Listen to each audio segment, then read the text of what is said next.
Let's begin by talking about these trade tensions between Australia and China. The Trade Minister Simon Birmingham, he's been on the front foot this morning, suggesting that Australian businesses may start to expand into other markets if China is deemed too risky. Ebony, China is already Australia's largest export market. Is it time for farmers to look at other markets? Look, it's always a good idea economically to diversify, but I think what we're seeing here is essentially the Australian government mishandled the announcement of the need for some type of inquiry in the beginning. And then, there's been a series of missteps following that. And the fact that the Trade Minister this morning announced that China's not returning his calls, that's a serious problem for not only Australian beef and barley traders, but, the rest of the Australian economy when such a huge trading partner effectively won't talk to us anymore. So that's a huge diplomatic failing, and I think shows a serious error in the way that the Morrison government has handled this. And really the only way out of it is going to be effective diplomacy. China's so enormous, we can't afford to just ignore it. And, we'd have to go to many other nations to set up trade with them before it would replace what the single, Chinese market offers in terms of trade. So it is a huge problem that must be resolved, and the way out of it is effective diplomacy. And I think the role that a number of coalition backbenchers have played is really not in Australia's best interests, and it's only making things worse. So while definitely we need to diversify where we can, that doesn't actually solve any problems that Australia currently has with China.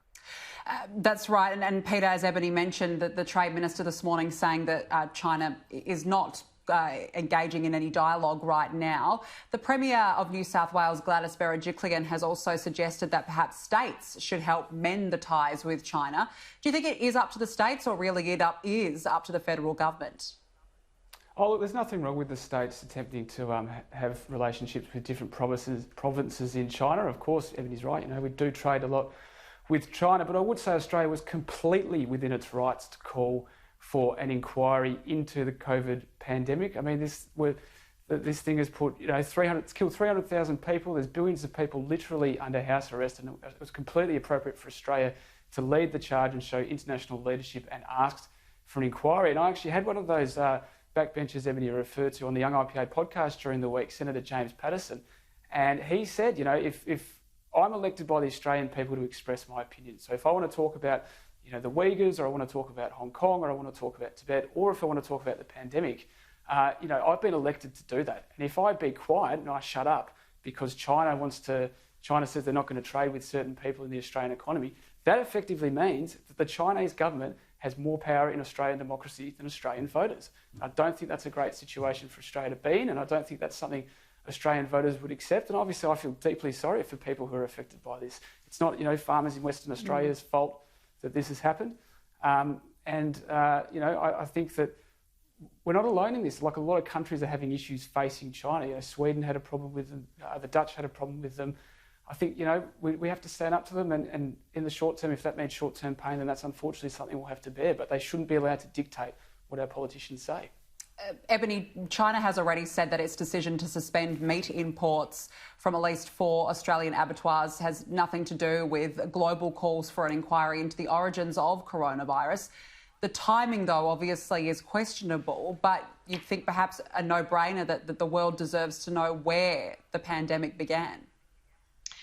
Yeah, and I think effectively a lot of this debate is a red herring. I mean, it's in China's own interest to conduct some kind of inquiry to prevent this from happening again. And I don't think there's any doubt that they would have probably engaged in one in any case. The World Health Organization also, after a pandemic, always looks into these things. So the need for some kind of inquiry is not in question here. The problem is how clumsily the Australian government went about calling for that. and the subsequent way that we've approached it. Like I said, it's in China's interest to get to the bottom of this as well. And what we need now is not to apportion blame like some coalition backbenchers are seeking to do. And I absolutely support, any senator's democratic right to enter a debate.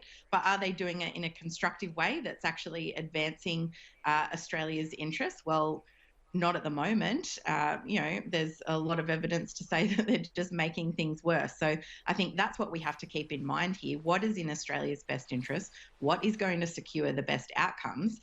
The way to do that is diplomacy. And also, I think, sticking to the science, frankly, not trying to apportion blame, but how did this happen and how can we prevent it from happening again? And the science has definitely helped Australia avoid the worst of this pandemic. And I think, in the words of Nobel laureate Professor Peter Doherty, if we stick to the science here, I don't think we'll go wrong. All right, well, certainly one to watch over the coming days and weeks. Let's move on now. Australia's unemployment rate has posted its steepest monthly rise on record.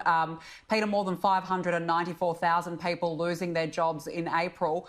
Realistically, the brunt of the pandemic has been laid bare this week. I mean, how important now is the economic recovery?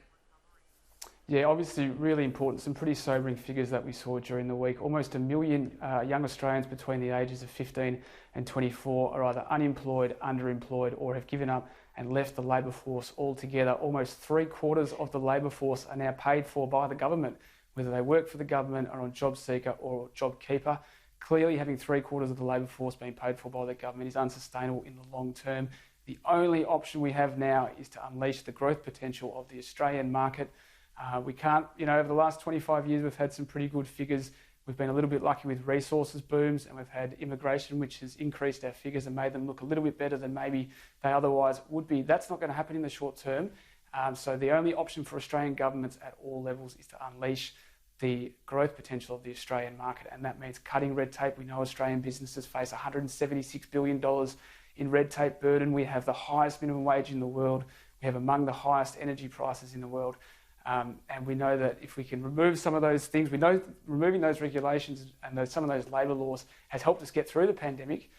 It's now a matter of going further with that and continuing to make sure that we can have some growth. Because even if you think that the government should be heavily involved in our life and heavily involved in the economy and all the rest of it, that money's got to come from somewhere.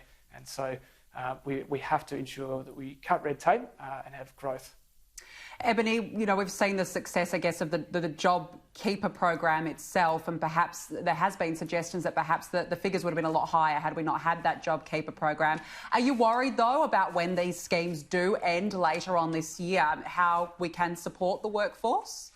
Yeah, absolutely. We need to be worried about that. And JobKeeper has been extremely effective. I think the ABS estimated that there's about 750,000 workers who are receiving an income but doing 0 hours of actual employment. So that would have a huge impact, obviously, if JobKeeper is withdrawn. And altogether, the Australia Institute crunched the figures on the total numbers. If we count those discouraged workers who aren't bothering to look because they know there's no jobs at the moment, as well as those doing 0 hours, as well as the official unemployment rate, we come up with about 2.1 million unemployed people in Australia. And that's a unemployment rate of about 15% that really encompasses all the disruption to the labour market that we've seen recently. So that's huge. And if the government does withdraw JobKeeper and it does slash JobSeeker, that's effectively 2.1 million Australians whose incomes are going to plunge below the poverty line come September. That'll have not only a huge social disruption and a huge and devastating impact on all of those people, but that's going to have a hugely disruptive impact on the economy because, no amount of red tape reduction is going to get us out of this hole that we're in currently because of a public health crisis. Business is not going to lead us out of this recovery. The government is going to have to play a long-term role in encouraging unemployment, in directly employing people for a long time to come because it doesn't matter whether or not we lift all these restrictions. There's still going to be many people at home in isolation.